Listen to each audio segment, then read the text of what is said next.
Казан сөйлей. Әдәби тапшыруларыбыз дәвам итә.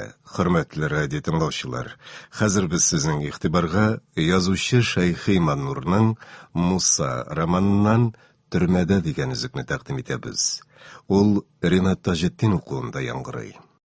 Үлем карашкысы бүтән камералардан да әкренләп артка чигенде. Егетләргә азмы күпме жан кереп, элеккеге хәлләренә кайта башладылар. Хәзер алар бер-берсен күрергә зар булып тормыйлар. Авага чыккан чакларда очрашалар иде. Озакламый Булатовның кубызы бу камераларга да күчеп йөри башлады. Үзе ул бер тимер кисәге генә булса да ки чыгара бит. Аны һәркем чиртә белә, һәм тыңлаучыларның хисләрен уятып, аларны еракта калган матур заманнарга, һәрберсенең үзенчә яшерен серле яшь чакларын алып китә. Матур истәлекләр уята иде. Хәтта Фуат Сәйфел-Мөлековны да терелтеп җибәрде ул. Бу кеше гомумән ничектер йомылыбрак яши. Башкалар белән җанын җилбәгә җибәреп аралашмый, уен-көлкегә катнашмаган кебек, үз эчендә булган азарларын да ишеттерми иде. Кайчандыр Үзбәкстан сәүдә наркомының урынбасары булып эшләгән, ә легионга эләккәч, лекторлык хезмәтен үтәгән, күбесенчә ялгыз хәрәкәт иткән, китап һәм төрле саннар эченә чумган бу иптәшне камерадаш егетләр тиз генә аңлый алмадылар. Кайсы яктан гына килеп кагылсалар да, ачылып китмәде ул. Сорауларына бер сүз белән генә җавап бирде дә, тагын бикләнде. Горур, тәкәббер, безнең белән аралашырга хурлана дип уйладылар хәтта. Үзе ишетмәстәй чакларда портфельсез министр дип атадылар. Хәтта үлемгә хөкем ителгәч тә теш агартып бер сүз әйтмәде ул. Йөзендә бер генә үзгәреш тә сизелмәде. Шатлана белми инде. Кайгыра да белми микән соң бу иптәш дип гаҗәпләнде аңа дуслары. Егетләр дә бу табышмак иптәшенең сырын шишәргә маташудан ваз кичтеләр. Үзе шундый йомык булса да, Фуатның һич кемгә зыяны тими. Бер кешегә дә авырлык китерми, рәнҗетми, һәм шуның белән үзенә ихтирамы ята иде. Менә шул кеше бүген аннан-моннан гына ясалган гади бер кубыз теле тибрәнгәч, чырае яктырып, елмаеп җибәрде. Телгә килде. Эх, бар иде егетләр безнең дә яшь чаклар дип куйды ул. Бу кубыз дигәнегез әллә кайларга алып китте әле. Камерадагылар моның да теләчүенә шаккатып, аның тирәсенә иелделәр. Сүзен тартып алырдай булып, авызына карап калдылар. Мин авылда туып үскән кеше дип дәвам итте Фуат шактый паузадан соң. 27нче елның кышы иде. Кантон каласында укыган җиремнән кышкы каникулга кайттым. Үз уйлавымча, шәһәрләшеп бара торган укымышлы егет булсам да, туган як барыбер сагындыра. Озаграк кайтмый йөрсәң, Тубылгыярда әллә нинди искиткеч яңалыклар булгандыр кебек тоела иде. Кайттым да, Дөабыйның олы малае Вәли белән гармун күтәреп, төнгә авыл буйлап чыгып киттек.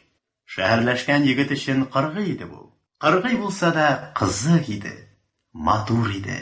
Зәп-зәңгәр аяз төн, түп-түгәрәк олы көмеш патностай айны нәкъ күк уртасына элеп куйганнар. Кырыйларына учлап-учлап алмаз һәм бриллиант ташлары, ә ераккарак вак-вак утлы күмер сипкәннәр. Урамнарга түшәлгән карда сыек сөт төсле зәңгәр сурак булып күренә, үзе аяк баскан сайын кайын тузы шикелле шыгырдый.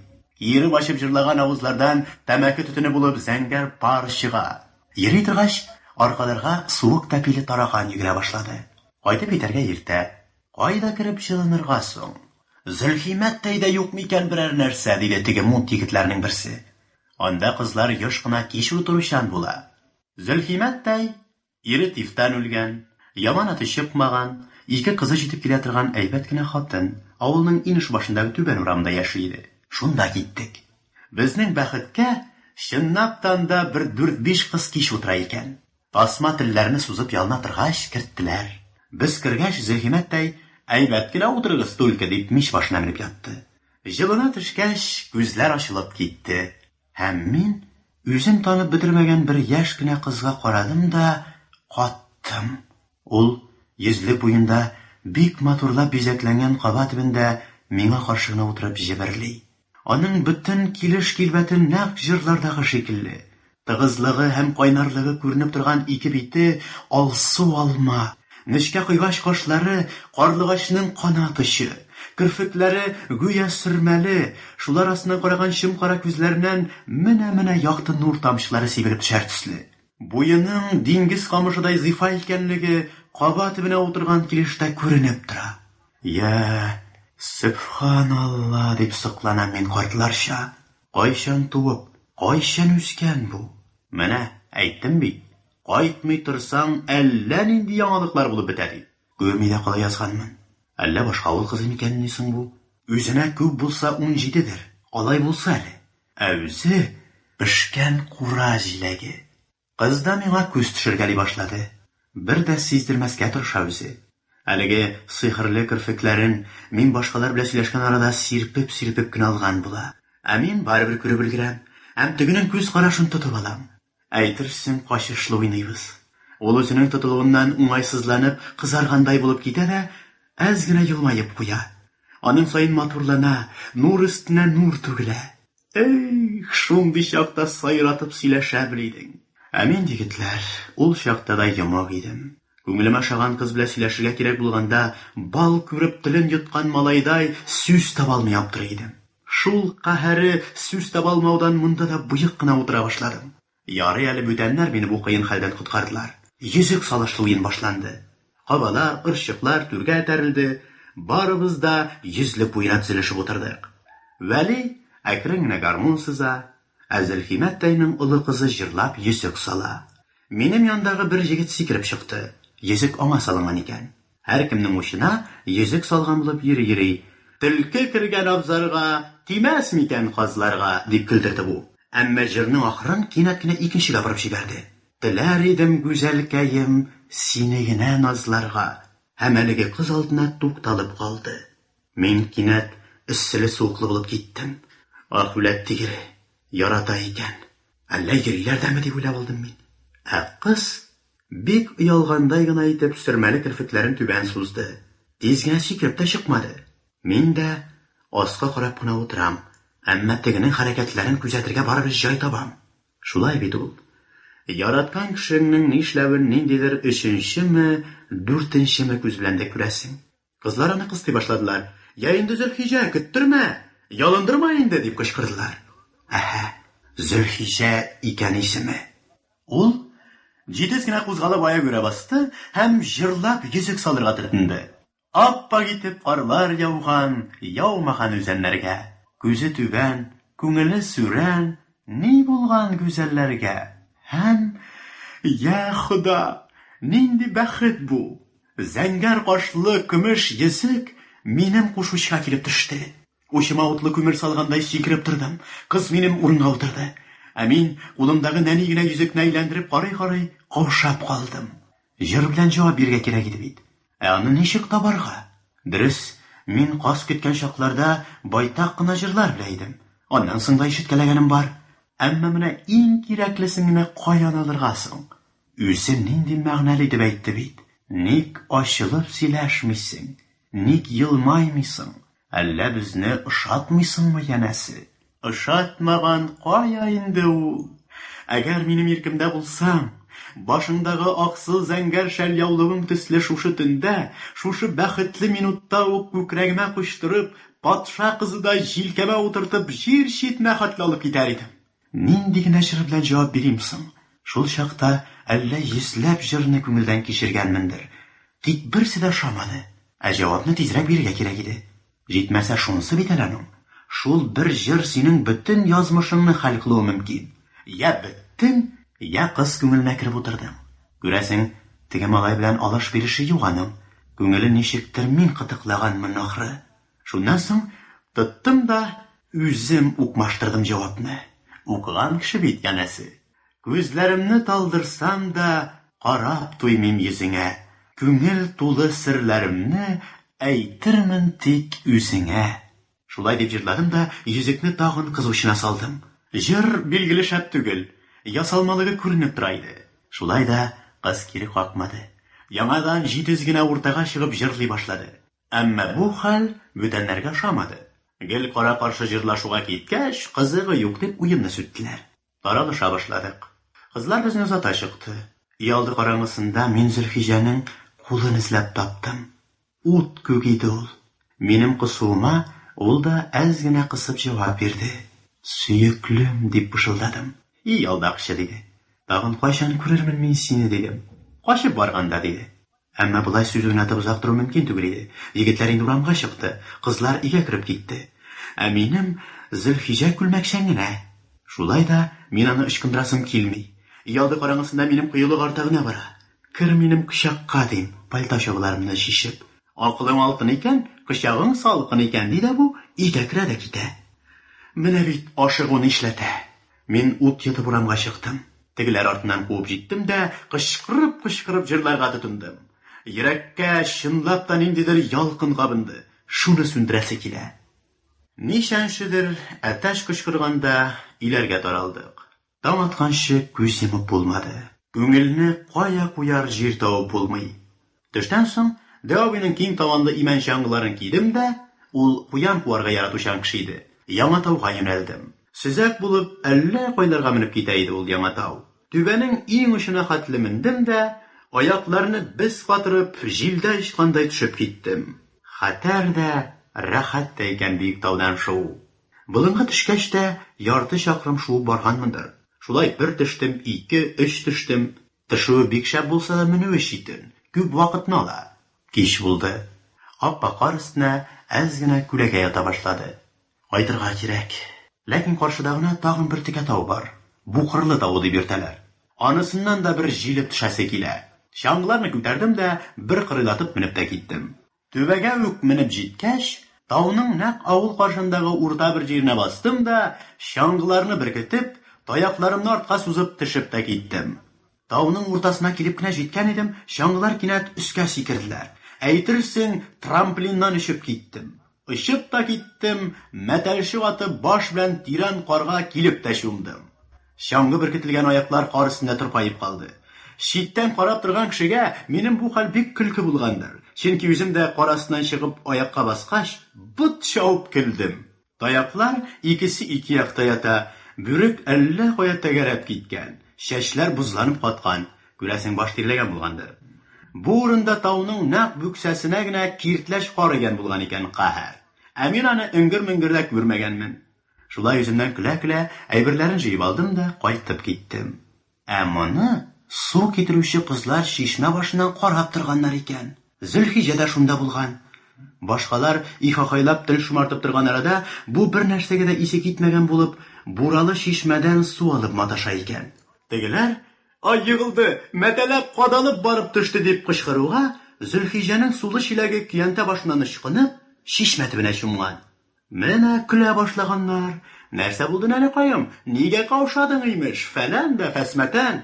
Күзен дә ачырмыйлар икән мискиннең. Чиләген ләктереп чыгара алмыйча тик җәфалана икән. Иртәгесен безнең яшь җиңги бөтенесен миңа сөйләп бирде моның. Ә мин тилебәрән урлыга шагандай шашынып, эчә торган чынаягымны да бетермичә идән чыгып йөгердем. Озын сүзнең кыскасы дигәндәй, эзләдем, таптым, күрдем. Хәзер инде мин аның Зөлхимәттәйләр күршесендәге Батый абзый кызы икәнен белә идем.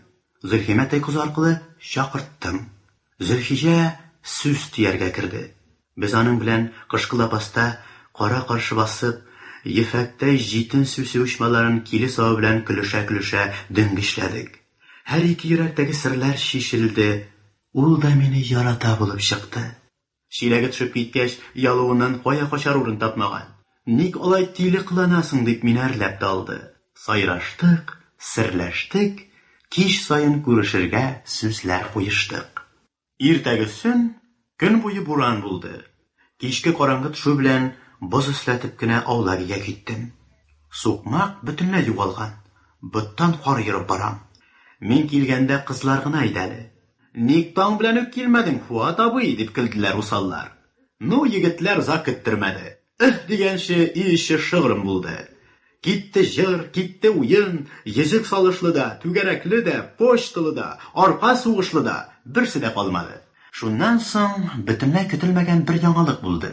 Зөлхимәттәйнең ике кызы белән Зөлхиҗә кече якка кереп киттеләр дә, нидер чышын-пышын килеп, яңа күлмәкләр, укалы хәситәләр, инҗиле калфаклар киеп чыктылар.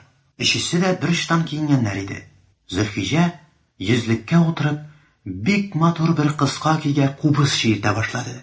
Әтегеләр икесе итәкләрен җилфер-җилфер китереп биергә тотындылар. Без авызларны ачтык та калдык. Шуңа күрә без күзләребезгә ышанмадык. Каян өйрәнгәннәр алар моны? Аннары Зөлхиҗә кубызын иптәшенә биреп үзе төшеп биеде. Аның биюе аккош уйнавы шикелле тоелды миңа. Искиткеч матур концерт булды бу. Инде уйнап, җырлап тәмамларгач, җылгыр белән чәй эчерттеләр безгә. Ул җылгырны тагын бер генә авыз итсәң иде, егетләр. Тел өстендә эреп югала иде ул. Инде таралышыр вакыт җитте. Зөлхиҗә миңа күз кысты. Алдан чыгып киткәнәсе. Минем арттан ялды ишеге бикләргә чыкты. Лапаста бер йөк салам бар. Кер дә чум шуның ишенә. Без егетләрне узатып бетергәч, тавыштан басылу белән ян тәрәзәне чиртерсең, чыгып алырмын диде. Ятам мин лапастагы салам эчендә, бөтенләй күмелеп беттем. Борын белән күзләр генә калды. Минем аяк-куллар, аркалар буйлап боз йөгерә башлады. Туңам һәм үземне әрләргә тотынам. Нишләп ятасың монда, корчаңгы бузау шикелле салам эчендә дим. Әдәм көлкесе. Әтегеләр һаман таралмыйлар. Ә минем тешләр тешкә арына. Шык-шык-шык-шык дыр. Менә ят салам эчендә бур мәше шикелле күзләреңне йылтыратып, синнән дә ахмак кайда бар? Ниһаять, кызлар инде үпкәли ачулана башлагач кына, теге сагыз егетләр гармуннарын шикылдатып, югары урамга менеп киттеләр. Тиз генә шүмәләшенә чыктым да тәрәзәгә йөгердем. Минем эс-ваш гел салам, якада башаклар, күз һәм борын төпләрен, муеннарны кылчык чәнчәйде. Әмма кагынып торырлык рәт калмаган. Тәмам шакрайганмын. Боздай каткан бармакларым белән пыялага чирттем. Зөлхиҗә йөгереп чыгып өйалды ишеген ачты. Туңдыңмы, җаным, ди. Юк, мин әйтәм. Май күк, эреп кенә яттым. Игелкәем, дип пышылдый Зөлхиҗә.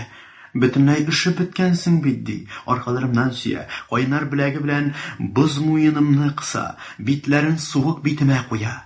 Майдай җылы күкрәкләрен түшләремә кысудан да тартынмый. Бар икән дөньяда рәхәтлек, бар икән дөньяда шулай кайнар сөя белүче җан иясе. Әгәр көн саен моны кабатлау мөмкин булса, мин һәр вакыт карасында ятарга риза булыр идем дип уйлыйм. Ниһаять, тора-бара кеше хәленә килдем. Кешечә хисләрем уянды. Чиктән ашкан яратуым белән үзем аны сөя, иркәли башладым. Ул шаянланып тагын да сөйкемлерәк, сөеп туймаслыграк булып китте. Шуннан соң урыннан торды да шкаф башыннан нәрсәдер үрелеп алып миңа бирде. Баш очында гына түр тәрәзә иде. Әйберне шуның шәүләсенә тоттым. Ниндидер бизәкләр күренде. Сүтеп карасам, сирень чәчәге төсле бик йомшак батиска чигелгән кул яулыгы булып чыкты ул. Бәләкәй тәрәзәдән төшкән зәгыйфь кенә төн яктысында аның чигелешләре әллә нинди сихри чәчәкләр булып, әллә нинди серле, тылсымлы бәхет юллары булып күренде миңа. Мин ул яулыкны битләремә, күзләремә каплап, аннан аңкыган хушис белән исергәндәй, урта бер җиреннән үптем дә, сак кына яңадан бөкләп, артындагы сандык өстенә куйдым. Аннары кызның үзен үбәргә тотындым. Минем төсем итеп тот, яме, дип пышылды Зөлхиҗә. Кесәңдә генә йөрт, кулыңа тигән саен алып кара. Шуннан мин шәрмен синең исеңә. Онытмаска әйбәт булыр. Онытаммысың, бәгырем, дим мин. Син минем мәңгелек ярым. Арттырасың инде бигрәк, ди кыз. Китәрсең дә көлеп йөрерсең әле, аннары онытырсың. Что син, мин әйтәм? Оныту кая инде ул? Мин синнән башка яши дә алмам төсле хәзер. Әйдә минем белән, бергә китик. Бергәләп укырбыз. Минем сине укытасым килә, ди. Фатабый, ди кыз. Бик китәрим кана. Мин шул укый да белмим, яза да белмим. Безгә ләкмәде инде ул. Минем йөрәкне әллә нәрсәләрне теп алды. Шушындый матур кызның җыр, музыка, сәнгать ярата торган гүзәлнең надан калуы бик кызганыч булып китте. Үзем өйрәтермен, үзем укытырмын, дип пышылдадым мин кайнарланып. Иртәгесен Дәвабиның гармунчы Вәлие мине калага алып китте. Ә мин чанага бәйләп салган сугым малы хәлендә идем. Бөтен дөнья ямсыз, күңелсез, суык, боек. Чанадан төшеп, каядыр качасы килә. Шушы урында Сәйфелмөлеков үзенең озын хикәясеннән тукталып калды. Көненә 2 генә дана бирелә торган сигаретның берсен калтыранган куллары белән кабызды да, йотлыга суырып дәррәү тартып бетерде. Аның бу хәтле саксыз кыланганын моңарчы һич күрмәгән егетләр гаҗәпкә калдылар. Тартып бетергәч тә эндәшмәде ул. Чыраен төн төсле караңгылык басып алган иде. Сүз кушуы да уңайсыз иде аңа. Әмма истәлекнең матурлыгы белән сокланган Зиннәт Хәсәнов түзмәде. Соң бит бетмәде әле бу. Ярты юлда калды диде. Башкалар да егетнең кыз белән кавышу көннәрен көтәләр иде. Ярты юлда калды шул, дип куйды Фуат бик озак сүзсез торганнан соң. Аның артык сөйлисе килмәве күренә иде. Шулай да Зиннәтне кире кагарга теләмәде ахры, дәвам итте. Авыл кулагының Миңгали исемле малае бар иде. Садаган егет, суккан көлтә иде, баш кисәр нәрсә иде. Шуның өстенә үзе яман шибәр иде. Шул шибәрлеге һәм усаллыгы белән бик күп авыл кызларының башларына җиткән бандит дияргә дә ярый. Шуның Зөлхиҗәгә нәфесе төшкән. Яучы җибәреп караган, бик күп маллар да вәгъдә иткән. Кыз бармаган. Минем вәгъдәләшкән кешем бар дип, туп-тур үзенә әйткән. Шуннан соң таң белән кызлар талкы-талкыганда парад җигеп тагын бер егет утыртып килгән дә бу Зөлхиҗәне кычкыртып урлап башка авылга качкан. Шунда ук көчләп аны үзенә хатын иткән. Аннары өйләренә алып кайткан. Зөлхиҗә 3 көн, 3 төн бер кая чыкмыйча елаган. 4нче көнне кичке иңгердә чишмә суына барган җиреннән кайтмаган. Бер кем күрмәгәндә генә кичке караңгыда бәкегә ташланган ул. Аның яртылаш кар түмгән чиләк янтыларын 2нче көнне генә бәке яныннан табып алганнар. Зөлхиҗәнең әтисе Батый абзый күрше күләнен җыеп, агым буена бозны ватып, багурлар, тимер ыргыклар белән 3 көн эзләгәннән соң гына табып алган. Кушенешнең тирән сулары шактый ерак агызган булган Зөлхиҗәгәйне. Кантон каласы безнең авылдан 40 чакрым гына. Шулай да бу йөрәк яргыч хәбәр атна 10 көннән соң гына килеп ишетелде миңа. Акылда шашканда ярсып авылга кайттым. Урамнарны, боз үсләрен, Зөлхиҗәләрнең йорт тирәсен, өйләрен әйләнеп айкап чыктым. Бер каяда, бер генә сулышка да җаным тынычлык таба алмады. Үтермәкче булып теге бандитны эзләдем. Аны кулга алганнар иде. Әмма аңа кул пычратудан ни файда соң? Зөлхиҗәкәй әйләнеп кайтмаячак бит. Кайтмаячак. Төн уртасында торып зиратка киттем. Аның кабер балчыгын әле кар күммәгән. Хәтта суынмаганда кебек иде аның кабер балчыгы. Егылдым да шул каберне кычып, үксеп еладым. Аны чакырдым. Ник дәшмисең? Күз яктым, Зөлхиҗәкәй, дип изгәләндем. Ул җавап бирмәде, әлбәттә. Күрәсең, ул чакта 19 яшьлек авыл малаеның мәхәббәте һәм таудай хәсрәте шулай яшереп булмас дәрәҗәдә көчле булгандыр. Сез көлмәгез инде, дуслар.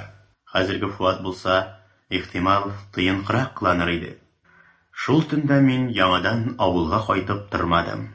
Таң беленгәндә Зөлхиҗә кабереннән кузгалдым да, зират яныннан гына шәкәне шүренә менә торган кыйгач юл белән китеп бардым.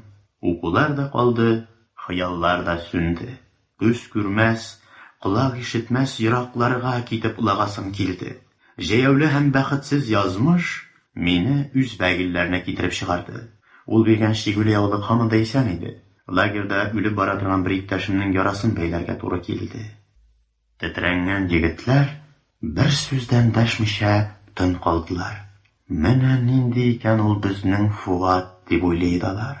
Хәзер инде ул барына да якын булып, үз булып һәм аңлаешлы булып китте. Зиннәт убызны яңадан сайратып җибәрде. Бу юлында Зөлхиҗә көе яңгырады. Һәм егетләр дә моңаеп кына аңа кушылдылар. Сез язучы Шәйхи Маннурның Муса романыннан Төрмәдә дигән үзек тыңладыгыз. Ул Ринат Таҗетдин укуында яңгырады. Әдәби тапшыруыбыз шушының белән тәмам.